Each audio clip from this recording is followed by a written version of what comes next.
내일 10문제씩 가벼운 마음으로 따라오세요. 반드시 합격합니다. 폐경기 이후 여성에게 골다공증 위험이 높은 이유는 1. 칼슘 섭취 2. 에스트로겐 결핍 3. 수영 4. 체중 부하 운동 5. 비타민 D 복용. 정답 뭐예요? 2번 에스트로겐 결핍이죠. 골다공증 위험이 왜 높아져요? 폐경하면은 에스트로겐이 안 나오죠. 그랬을 때 골다공증이 생긴다는 거예요. 1번 칼슘 섭취? 이건 오히려 뼈를 튼튼하게 한다 이거죠. 5번 비타민 D 복용? 칼슘 먹을 때 소화 흡수가 잘 안 되니까 비타민 D랑 먹어야 소화 흡수가 잘 된다 그랬죠. 골다공증이 좋은 운동은요?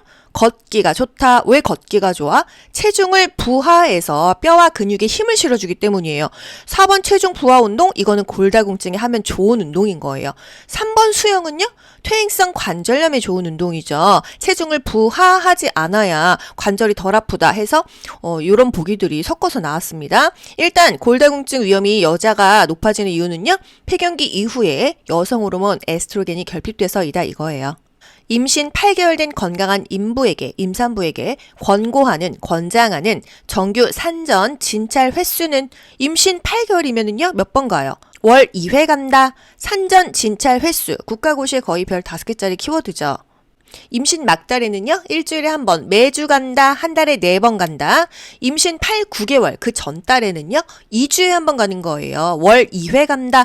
7개월 이전에는 무조건 한 달에 한 번 간다. 여러분, 이거 뭐 어려우세요? 맨날 나오는데 맨날 틀리죠? 임신 막달에는요, 매주 간다, 한 달에 4번 간다. 그 전달에는요, 그 전달이 언제예요? 8, 9개월이잖아요.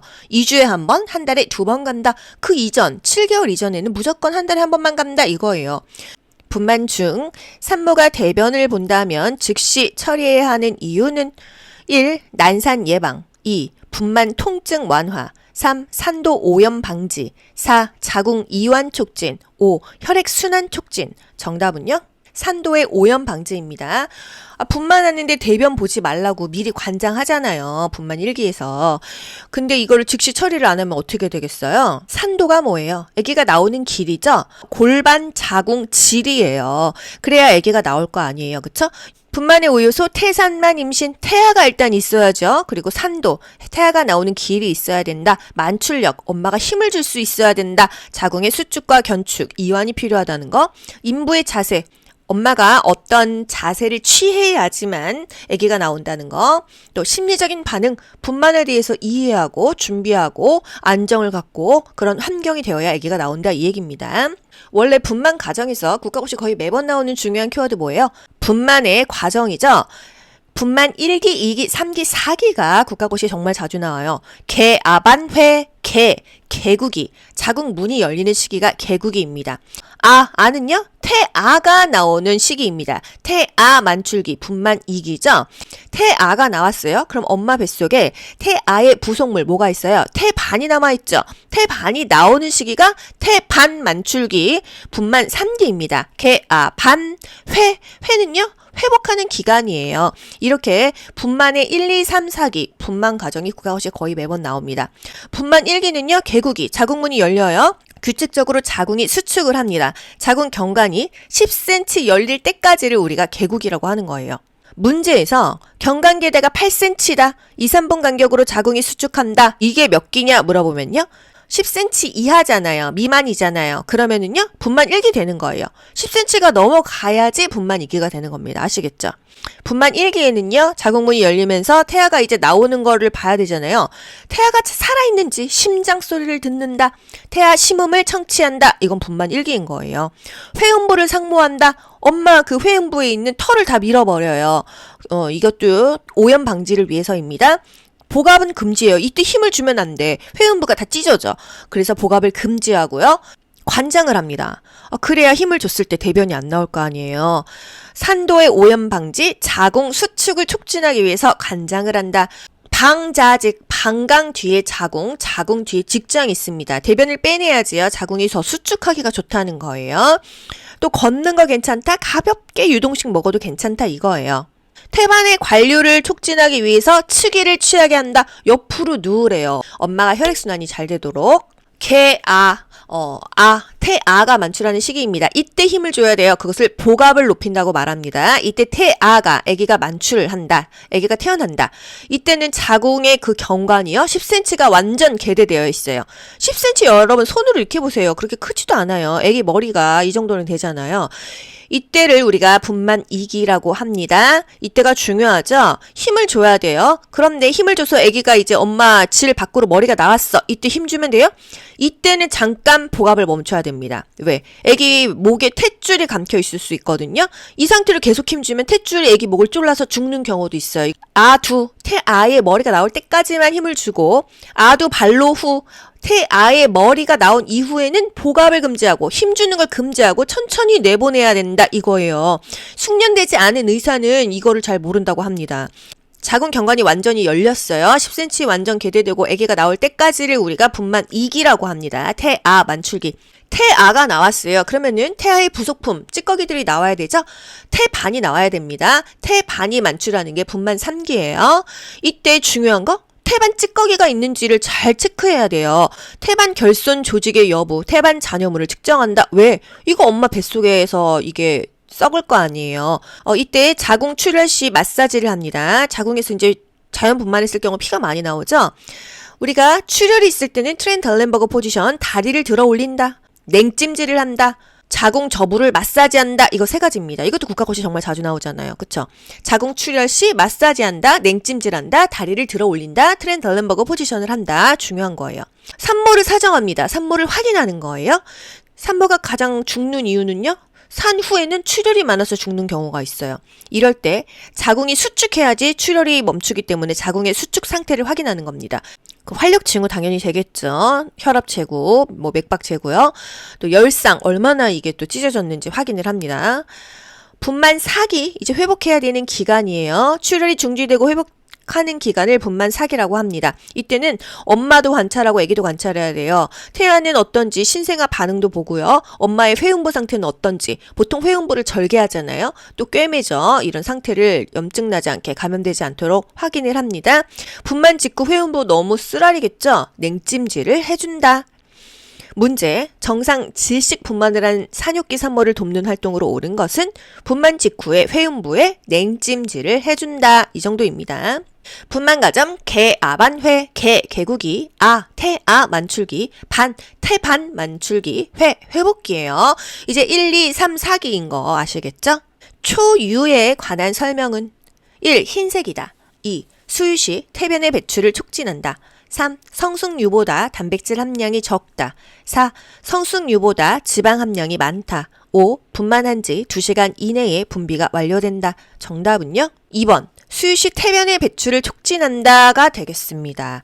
이 초유를 먹으면 아기가 똥을 잘 싼다 이 얘기예요. 출생 후 처음 보는 변이 태변이죠. 초유는요. 수유 시 태변의 배출을 촉진해요. 태변은 출생 후 처음 보는 변이죠.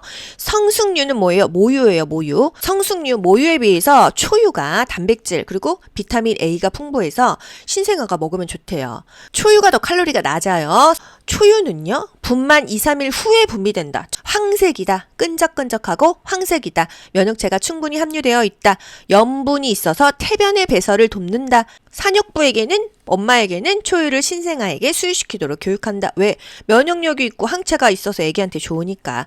조산아의 신체적 특징은 조산아가 뭘까요? 1. 피하 지방이 많다. 2. 손털이 없다. 3. 손바닥과 발바닥에 주름이 많다. 4. 적분홍색 피부 밑으로 혈관이 잘 관찰된다. 5. 손톱이 길다. 조산아가 뭐예요? 이 조가요? 이를 조. 앞서서 나왔다, 빠르게 나왔다, 서둘러 나왔다 이거예요. 산아. 아이를 낳았다. 그러면 조산아는요? 너무 빨리 아기가 나온 게 조산아예요. 조산아의 신체적 특징? 적분홍색 피부 밑으로 혈관이 잘 관찰된다. 핏줄이 다 보인다 이거예요. 조산아가 뭐죠? 달을 다 채우지 못하고 태어난 아이라고 했어요. 임신한 지 37주 미만에 태어난 아이가 조산아이다. 원래 40주에 나와야 되잖아요. 그쵸? 그런데 미숙아의 개념도 물어봅니다. 여러분, 아동 간호나 모성 간호에서는요, 조사나와 미숙아가 같은 개념으로 보시면 맞아요. 그래서 제가 털이 많다 그러면 미숙아 조사나라고 했죠? 그런데 이게 인구와 출산 쪽에서 보잖아요? 그러면 미숙아에 대한 정의를 물어봤어요. 우리는 그래, 미숙아 조사나니까 37주 미만에 태어난 아이, 주수를 못 채운 아이 이렇게만 생각했는데 미숙아는요, 미숙한 아이죠. 신체 발육이 미숙한 채로 출생한 영유아를 우리가 미숙아라고 부릅니다. 그래서 그때는 미숙아와 조사나의 개념이 달라져요. 언제? 인구와 출산, 공중보건학에서. 여러분 다 알고 계시면 좋아요. 과목마다 약간의 해석이 다릅니다. 조사나 빨리 태어난 아이이다. 37주 미만에 태어났으면 사실 몸무게가 많이 나와도 조사나이다. 이렇게 아동 간호와 모성에서는 기억을 하셔야 돼요.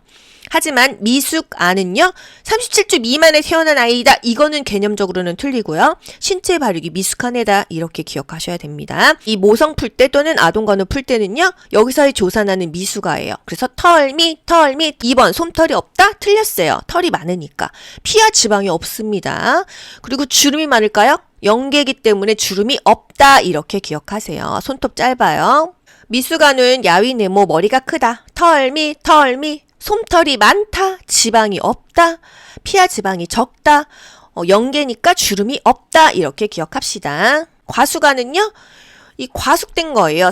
40주에 나와야 되는데 42주 이후에 좀 늦게 나오는 거죠. 과수가는 털미가 아니죠. 솜털 없어요. 머리카락이 많대요. 솜털은 없는 거예요. 머리털이 없는 게 아니에요. 아시겠죠? 머리카락이 많다. 에릭슨 심리 사회적 발달 단계 중에서 청소년기 물어봤습니다. 에릭슨도 거의 두세 번마다 나오는 빈출 키워드죠. 청소년기 이거 우리가 몰라도요. 질풍노도의 시기 아니겠어요? 뭘까요? 신뢰감 대 불신감, 주도성 대 죄책감, 통합감 대 절망감, 생산성 대 침체성, 자아정체감 대 역할 혼돈. 뭘까요? 청소년기는요. 혼란스러워요. 그래서 자아정체감 대 역할 혼돈이 되겠습니다. 이거는 찍어도 맞을 수가 있죠? 에릭슨의 심리 사회적 관점 볼게요. 영아기는 0에서 1세예요. 영신, 이때는 신뢰감 대 불신감입니다. 유아기는요. 1에서 3세죠. 자율성 대 수치감이 유아기예요. 유아기 때 대소변을 가립니다. 그래서 이때 수치감을 느낄 수가 있다. 학년 정기 3에서 6세 자발성 대 죄책감입니다. 웬 죄책감? 사람이 양심이 몇 살 때 생겨요? 6세부터 생깁니다. 양심이 생기니까 죄책감이 같이 오는 거예요. 그래서 6세까지 죄책감, 자발성 대 죄책감, 자발성을 몰라도 죄책감 하나만 기억하세요. 수치감, 똥오줌 가릴 때야 1에서 3세니까 유아기지. 죄책감, 양심이 6세에 생긴다고? 그럼 6세까지지. 이렇게 기억하세요. 학동기 초딩입니다. 우리가 초등학생 12살, 13살까지죠? 이때는요. 근면성 대 열등감. 학교 가려면 일단 일찍 일어나야 돼요. 근면해야 됩니다. 열등감은 왜 있을까? 비교하게 되잖아요. 쟤네 집은 좋은 집에 산다. 쟤네 아빠는 좋은 직업이다. 이런 열등감이 있을 수밖에 없습니다. 그리고 우리 집에서는 나만 이쁘다고 했는데 학교 가니까 예쁜 애들 천지고 나는 못생긴 것 같아. 키도 작고 뚱뚱한 것 같아. 옷을 브랜드를 못 입었어. 이런 열등감이 초딩 때부터 생긴다는 거 아니겠어요? 청소년기에는요. 중고딩입니다. 자아정체감 대 역할 혼돈. 우리 지금 귀간족 구독자분들 4060 많아요. 우리를 중년기라고 부르는데요. 생산성 대 침체성. 뭔가 생산적으로 막 일하고 싶은데 취업도 안 되고 점점 얼굴은 늙어가고 마음이 침체된다. 이렇게 기억해야죠. 그쵸? 노년기 60세 이상. 법적으로는 65세 이상을 노년이라고 하지만 60이 넘으면 좀 꺾어졌다는 느낌 들죠? 이때는요. 절망감이 들어요. 자아통합감 또는 통합감 그리고 절망감이 듭니다. 절망스러우면 안 되죠. 이건 옛날 얘기예요. 100세 시대의 60은요. 청춘입니다. 80 넘어서 절망감이 든다면 모를까요? 80 넘으신 분들도 젊기만 해요. 90 넘어야 절망감이 현실적으로는 맞습니다. 문제를 이렇게 맞춰보세요. 죄책감, 6세까지구나. 학교 가기 전이구나. 학년 정기구나. 침체성? 생산성 대 침체성? 4060이구나. 중년기구나. 절망감, 노년기구나. 열등감, 초딩이구나. 학동기 이렇게 가자고요. 요실금 있는 노인 환자 간호보조 활동 요실금. 자기가 원하지 않는데 소변이 새는 거죠. 1. 잠자기 전 수분을 섭취하게 한다. 2. 규칙적으로 소변을 보게 한다. 3. 실금할 때마다 주의를 준다. 4. 홍차, 커피 섭취를 권장한다. 5. 하루 1000cc 미만으로 수분 섭취를 줄인다. 어떤 게 이 요실금 환자를 돕는 거예요? 규칙적으로 소변을 보게 한다 되겠습니다. 잠자기 전은 가급적 수분 섭취를 제한하고요. 주의를 준다고 이게 뭐 안 되나요? 요실금 재채기 하거나 줄넘기 할 때도 그냥 찔끔찔끔 나오잖아요. 제왕절개 하신 분보다 질식분만 하신 분들이 요실금이 많더라고요. 특히 여자분들요. 홍차, 커피, 카페인 있죠? 더 요실금, 이뇨작용 때문에 더 좋지는 않다는 거. 수분을 제한하지는 않는다. 요실금이라고 수분을 제한하는 게 아니에요. 수분은 충분히 마셔줘야 됩니다. 요실금 있을 때 뭐 해라? 골반 근육 강화 운동, 케겔 운동을 해라. 이거는 세트로 가셔야 됩니다. 충분한 수분 섭취로 방광 기능을 유지한다. 물은 먹어라 이거예요. 변비를 예방해야 요실금이 안 생긴대요. 이게 체중 조절을 해야 돼요. 살찌면요, 배 압력 때문에 눌리죠? 요실금이 더 생긴대요. 복합성 요실금이라고 합니다. 규칙적으로 소변 보게 하고 변비를 예방시켜라. 변비 예방하려면은요, 물 많이 먹어야겠죠. 채소, 야채, 과일 많이 먹어야겠죠. 식이섬유를 잘 먹여라. 또 살찌면 안 된다. 체중 조절해라. 우리가 알고 있는 질병 중에서 체중을 조절해라 하는 것도 뭐 있어요? 고혈압입니다. 고혈압이든 요실금이든 살을 빼야 돼요. 노인 우울증 설명으로 옳은 것은 1. 조기 발견이나 치료가 쉽다. 2. 치매와 유사한 증상이 있다. 3. 정상적인 노화 과정이다. 4. 심신의 건강 상태와 관련이 없다. 5. 여자보다 남자에게 흔하다. 정답은요? 2번 치매와 유사한 증상이 있다. 조기 발견 어려워요. 이게 늙어서 그런 건지 아픈 건지 질병인지를 몰라요. 늙으면 그냥 다 우울한 줄 알아요. 정상적인 노화 과정은 아닙니다. 심신의 건강 상태와 관련이 있어요. 맨날 아프고 얼굴 주름 짜글짜글 가고 돈도 없고 이래봐요. 더 우울하죠. 당연히 관련이 있습니다. 여자한테 더 많아요. 노인의 우울증은 치매 증상과 유사하여 가성치매라고도 한다. 노인 우울증은 정상적인 노화 과정은 아니다. 정상적이면 모든 사람이 다 우울증이 있어야 되는데 그렇지는 않으니까요. 우울증은 예방이 가장 좋다. 걸리고 나면은 위험합니다. 우울증 있으면 같이 오는 거 자살입니다. 자살 가능성이 높은 노인은 어떻게 관리해야 돼요? 구체적으로 단도직입적으로 물어봐야 돼요. 죽고 싶으신가요? 자살 시도해보셨어요? 하루에 몇 번이나 그런 생각하세요? 일주일에 몇 번 그런 생각하세요? 구체적으로 단도직입적으로 묻는 것이 오히려 좋지. 느낌은 오는데 말하면 더 나빠질까봐 말 안 한다. 이러면 안 되는 거예요. 항상 구체적으로 단도직입적으로 물어서 적극적으로 해결을 해야 되고요. 우울증은 약을 먹는 게 좋습니다. 그리고 치매 걸리신 분들이 우울증에 같이 오는 경우가 많아서요. 치매약에 우울증을 섞어서 처방하는 경우가 정말 많더라고요. 노인의 낙상을 예방하기 위한 간호보조 활동은 낙상 예방 너무 중요합니다. 1. 실내 조명을 차분하게 어둡게 한다. 2. 신발 신을 때 서서 신게 한다. 3. 이동할 때 보행기나 지팡이를 사용하게 한다. 4. 앉거나 일어날 때 신속히 움직이게 한다. 5. 뒷굽이 높고 폭이 좁은 듯한 신발을 신고 걷게 한다. 정답은요? 이동할 때 보조기구를 사용하게 한다. 보행기나 지팡이를 사용하게 한다. 이게 넘어지거나 다치는 것을 예방하는 방법이에요. 1번 실내 조명을 차분하게 어둡게 한다. 더 넘어집니다. 조명은 환한 게 좋아요. 노인한테는요. 실내 조명을 차분하게 하는 게 요양보호사에서 한번 나옵니다. 임종시. 그 사람이 죽어갈 때는요. 차분한 조명을 해주는 거예요. 그때 빼고는요. 조명은 다 밝게 해주는 게 좋습니다. 노인한테는요. 더군다나 화장실도 밝게 해야 되고요. 화장실은 그냥 24시간 켜 있어도 됩니다.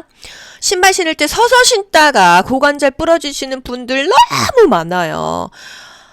진짜 너무 가슴 아픈 얘기인데요. 그래서 현관에 의자를 두고 앉아서 신발을 신어야 됩니다. 제 주변에도 있어요. 신발 이렇게 신으려고 하는데 신기면서 다리를 이렇게 한쪽을 들었더니 뒤로 벌렁 넘어져가지고서는 고관절이 다 그냥 부서져서 그러신 분들이 있습니다. 그래서 신발 신을 때 무조건 앉아서 신어야 되고요. 양말 신을 때도 서서 신다가 또는 바지 입을 때 서서 입다가 그냥 방바닥에 넘어져가지고서는 노인들은 기본적으로 골다공증이 다 있어요. 그랬을 때 고관절이 정말 부러지거든요. 그렇게 해서 고관절이 부러지면 어떻게 해요? 전신 마취하고 그 수술해가지고서는 한 2달 누워 있어야 되거든요. 그렇게 되면은요, 노인은 그 이후로 걷지 못하는 확률이 정말 많습니다. 그래서 그 이전의 삶의 진로는 돌아갈 수가 없어요. 그래서 고관절 부러지는 순간 인생 끝난다. 그게 진짜 헛말이 아닙니다. 수술하는 동안 여기까지만 할게요. 진짜 조심하셔야 돼요. 여러분 본인도 조심하시고 부모님도 조심하셔야 되고요. 여러분이 돌보는 환자분들도 정말 애쓰셔야 됩니다. 신경 많이 쓰셔야 돼요. 넘어지는 순간 그 이전의 삶으로는 돌아가기가 어려워요. 노인분들은 그래요. 다치지 않는 것이 너무나 중요합니다. 이동할 때 보행기나 지팡이를 사용하면은요, 그걸로 짚잖아요. 굉장히 조심조심 가기도 하고 거기에 의지를 하니까 덜 넘어집니다. 앉거나 일어날 때 천천히 움직여야 돼요. 앉았다 일어나면 어지럽죠. 기립성 저혈압 있으면 또 넘어지죠. 항상 노인은 천천히 중간중간 쉬면서 움직여야 됩니다. 신발은 무조건 편한 게 좋아요. 좁은 신발, 작은 신발, 슬리퍼 이런 거 안 된다는 거예요. 노인, 낙상 예방, 이건 시험 문제를 떠나서 현실에서 너무 중요해요. 여러분의 건강, 부모님의 건강, 여러분이 돌보는 그런 환자 또는 요양보험 대상자까지 다 중요합니다. 규칙적인 운동이 좋죠. 신발은 편한 게 좋아요. 보행기나 지팡이를 사용해서 보조기구를 사용하면은요, 더 조심하게 됩니다. 앉거나 일어날 때 천천히 움직이고요. 조명을 좀 환하게 개선해 주는 게 좋다. 바닥에 깔아 놓으면은 걸려 넘어져요. 화분 같은 거 이런 거 다 안 좋아요. 각진 곳에 머리 박습니다. 맨날 피나요. 보호 패드를 댄다. 침상 난간을 올려줘야 돼요. 굴러 떨어지거든요. 침상의 높이를 좀 낮춰준다. 그래야 떨어져도 이게 충격이 덜하니까. 밑에다 이불까지 깔아준다. 충격 흡수 차원에서. 이 침대에서 떨어져서 어깨 부러지시는 분들이 또 의외로 많습니다. 호출기는 편한 곳에 쉬운 곳에 둔다. 욕실에는요, 미끄럼 방지, 깔판을 깐다. 그리고 욕실 벽에다가 이렇게 손잡이, 안전 손잡이 같은 거 집에서 인테리어 해가지고 부모님들 그렇게 케어해 주시면 좋습니다. 의식을 잃고 쓰러져 있는 대상자를 발견했을 때 가장 먼저 뭐 해야 되냐 물어봤어요. 1. 119에 신고하고 자동 심장 충격기를 요청한다. 2. 10초 동안 얼굴과 가슴을 관찰한다. 3. 고개를 옆으로 돌려주어 질식을 예방한다. 4. 인공호흡을 실시한다. 5. 대상자의 어깨를 두드리면서 언어적으로 사정한다. 여러분 정답 뭘까요? 가장 먼저 해야 되는 거? 여보세요, 괜찮으세요? 이거예요. 아시겠죠? 대상자의 어깨를 살살 두드립니다. 여보세요, 괜찮으세요? 말로 사정한다. 언어적으로 확인해본다. 이거예요. 이 사정이 무슨 사정이에요? 체크한다, 확인한다, 알아본다. 응급처치의 우선순위가 있어요. 생명 위협 정도에 따라서 결정되죠. 반도가기 인상, 반응을 확인해요. 여보세요, 괜찮으세요? 어깨를 두드리면서 이 사람 상태를 확인해요. 의식이 있는지 없는지. 그리고 나서 도움을 요청합니다. 거기 노란 티 입으신 분 119에 신고 좀 해주세요. 청바지 입으신 분 자동 심장 충격기 좀 갖다 주세요. 이게 두 번째예요. 그 다음에 심폐소생술 들어가는 겁니다. 심폐소생술. 심장을 압박하는 게 가슴 압박이죠. 폐를 소생하는 게 인공호흡이에요. 10초에 2번 숨을 불어넣는다. 그 중간에 기도를 똑바로 제껴서 유지를 하는 거죠. 맨 마지막에 어떤지 상태 확인하는 것입니다. 아시겠죠? 반도가기 인상. 사람이 쓰러졌어. 반응을 확인하고요. 여보세요, 괜찮으세요? 언어적으로 사정하는 거죠. 도움 요청합니다. 그 다음에 가슴 압박, 기도 유지, 인공호흡 하는 거예요. 이게 바로 심폐소생이잖아요. 가슴 압박, 기도 유지, 인공호흡. 반도가기 인상. 이 순서를 기억하세요. 매일 10문제씩 가벼운 마음으로 따라오세요. 반드시 합격합니다.